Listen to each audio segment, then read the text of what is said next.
Bonjour à tous. Alors aujourd'hui on va voir comment rajouter une prise électrique dans une goulotte. Donc on verra comment rajouter une prise simple et une prise double. Donc je vais faire ma démonstration sur du matériel Legrand, mais il faut savoir que on retrouve un petit peu les mêmes principes chez de nombreux fournisseurs de matériel électrique. Donc avant de commencer, je précise tout de même que ce tableau électrique il a été consigné, il est ouvert, donc je vais travailler dessus sans équipement de protection individuelle parce qu'il a été consigné au préalable et j'ai réalisé au préalable une VAT, une vérification d'absence de tension. Donc je sais que tout mon tableau et tous mes circuits sont hors tension. C'est pour ça que je vais pouvoir travailler en toute sécurité. Voilà, donc l'idée, ça va être d'insérer ce type de prise. Voilà, c'est une prise mosaïque Legrand, toute simple. Donc on voit derrière qu'on a des bornes rapides qui nous permettent de câbler, et donc cette prise on va pouvoir la mettre dans la goulotte ici, et donc on va aussi voir également comment refermer proprement la goulotte avec les caches Soluclip pour remettre la goulotte telle qu'elle doit être au final. Et dans un deuxième temps je vous montrerai comment on fait le raccordement au niveau du tableau électrique. Donc la première étape consiste à passer les conducteurs dans la goulotte. Et donc voilà, si jamais vous avez besoin de passer par une gaine ICTA, je vous conseille de regarder ma vidéo sur l'utilisation du tire-câble qui vous permettra éventuellement d'avoir besoin de ramener vos conducteurs jusqu'au tableau électrique. Donc en imaginant qu'on n'ait qu'une goulotte, donc là j'ai passé les trois conducteurs, donc la phase en rouge, le neutre en bleu et la terre en vert jaune. Donc je le passe dans la partie supérieure de ma goulotte. C'est une goulotte à double compartiment. On va essayer autant que possible de séparer les courants forts des courants faibles. Alors qu'est-ce que ça veut dire? Les courants forts, c'est tous les courants d'alimentation, donc c'est les prises secteurs, tandis que les courants faibles, on va y retrouver le réseau, éventuellement l'antenne, voilà, tout ce qui est voie donnée image, c'est ce qu'on appelle le VDI. Donc la première étape consiste à repérer l'emplacement où on va mettre notre prise, et puis on va couper les conducteurs. Là, les conducteurs ils sont encore reliés à leur bobine, et donc je vais les couper à la longueur au plus juste, donc avec peut-être 10 ou 15 cm de rajout pour pouvoir travailler correctement. Alors, je vais utiliser pour dénuder ce type de pince à dénuder. J'ai une manière particulière de l'utiliser, c'est-à-dire que j'utilise cette pince à dénuder à la fois pour dénuder et pour couper. Donc c'est pour ça que la butée elle est réglée volontairement de manière à pouvoir couper le câble quand j'appuie très fort. Donc quand j'appuie très fort je coupe, et ensuite quand j'appuie moins fort je peux dénuder, et le tout avec un seul outil. Donc je vais déjà commencer par couper. Donc je coupe le neutre. Alors pour le coup il n'est pas assez ouvert, voilà. Donc je coupe le neutre, je coupe la terre et je coupe la face, voilà. Et ensuite on va passer au dénudage. Vu qu'on est sur des prises de connexion rapides, il faut dénuder à peu près 13 mm d'isolant.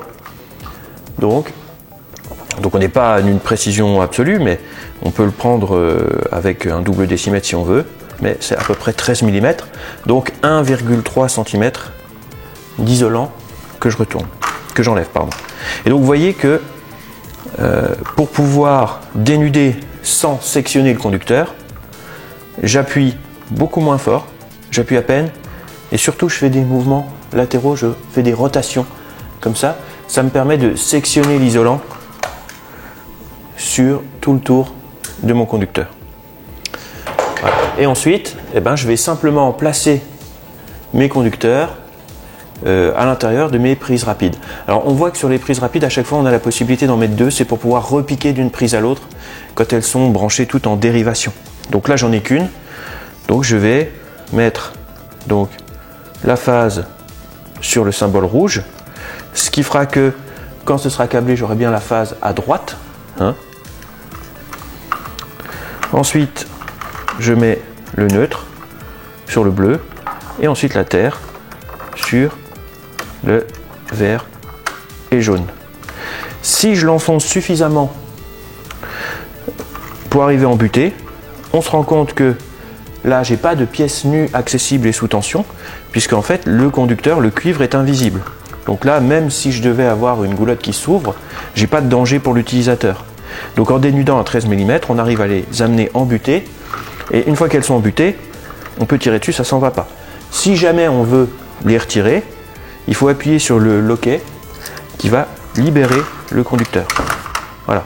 Donc parfois il faut faire quelques petits mouvements pour le libérer, mais en tout cas le principe c'est d'appuyer sur le loquet pour le libérer. Voilà. Et donc ensuite je vais placer la prise dans la goulotte. Donc là toute la difficulté va consister à l'enclencher correctement.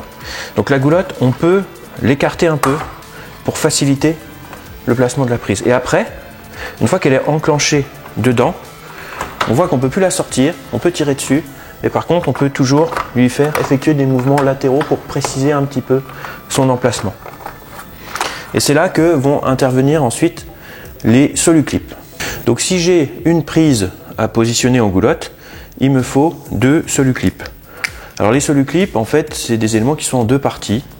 On a une partie qui va venir se mettre au niveau de la goulotte et on a le cache qui va venir dessus. Donc si vous voulez, on va déjà commencer par mettre la première partie. Donc la première partie, on voit qu'elle a un sens. Hein, on a un côté moins épais et un côté plus épais. Le côté moins épais va se retrouver du côté de l'appareillage, donc du côté de la prise, et le côté plus épais va être du côté du cache de la goulotte. Donc on y va pour mettre le soluclip. Donc le soluclip, en fait, il faut faire attention, c'est pour ça qu'on l'appelle soluclip, parce qu'il y a des clips ici. Quand on les serre, c'est ça qui va nous permettre de déplacer le soluclip. Je vais volontairement le mettre assez loin pour que vous voyez. Donc le soluclip, je vais l'insérer, on entend le clac. Et si j'essaye de le déplacer, normalement, bon, celui-là il a un petit peu, il a vécu déjà, mais si le soluclip il est neuf, on n'arrive pas à le déplacer comme ça. Il faut pincer ces 2 éléments ici pour pouvoir déplacer le soluclip. Et on va le déplacer de telle manière qu'il soit le plus près possible de notre appareil. Pour l'instant, je garde le cache de côté, je l'insérerai, je le clipserai en même temps que le cache de la goulotte. Je vais mettre le soluclip de l'autre côté, le deuxième.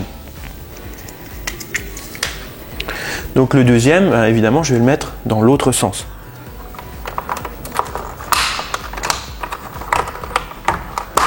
Voilà.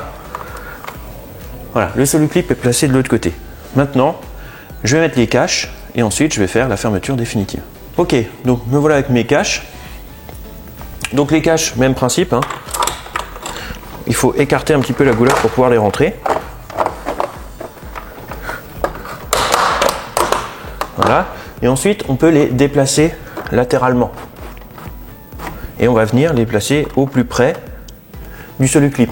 La partie épaisse du soluclip doit passer derrière le cache. Et donc, l'avantage du soluclip, ça va être que même si on a une découpe ici du cache qui n'est pas très propre, une fois que je vais mettre l'élément supérieur du soluclip, je vais avoir une finition très correcte. Voilà, ça va cacher la découpe. Et donc je vais faire la même opération de l'autre côté. Ici, on voit bien que la découpe a été assez sale. Et donc, grâce au soluclip, je vais pouvoir cacher ce défaut. Donc voilà, on vient au plus près. On voit que c'est clairement coupé de travers, mais ce n'est pas un problème, grâce au cache. Et voilà. Et donc ensuite, j'ai une finition parfaite au niveau de la prise. On peut avoir également, chez Legrand, des solutions de double prise où le soluclip est déjà intégré. Donc là, le principe est le même hein, que tout à l'heure, sauf que comme le soluclip est déjà intégré, on le met en même temps. Mais il suffit ensuite, donc ça s'enlève, hein. Il suffit ensuite de verrouiller ces éléments. Une fois qu'ils sont verrouillés, on voit que justement il y a des clips derrière, ici. Et on peut, avec l'aide d'un tournevis, même quand c'est en place, on peut les retirer pour les réutiliser. Et donc là, attention, quand on utilise une double prise, à toujours mettre la borne de terre en haut.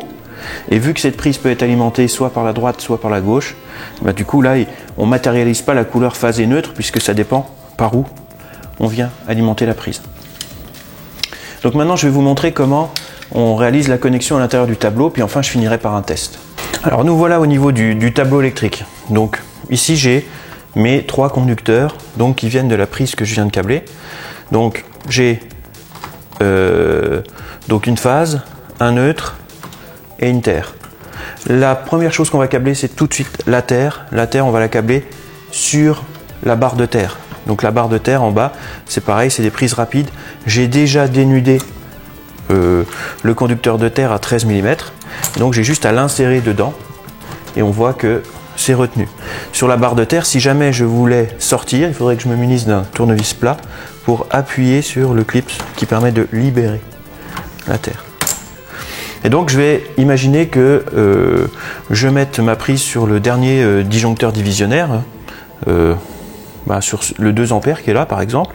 Enfin non, pour une prise 2 A c'est pas bon, on va plutôt le mettre sur le 16 A qui est ici. Donc sur le 16 A, on se rend compte qu'en dessous on a des connecteurs rapides. Je vais zoomer un petit peu pour vous montrer. Alors les connecteurs rapides sont ici et derrière. Donc celui qui est le plus avancé, c'est celui pour la phase. On se rend compte qu'on a aussi 2 trous, hein. Donc du coup on a 2 départs qui sont possibles sur ce disjoncteur.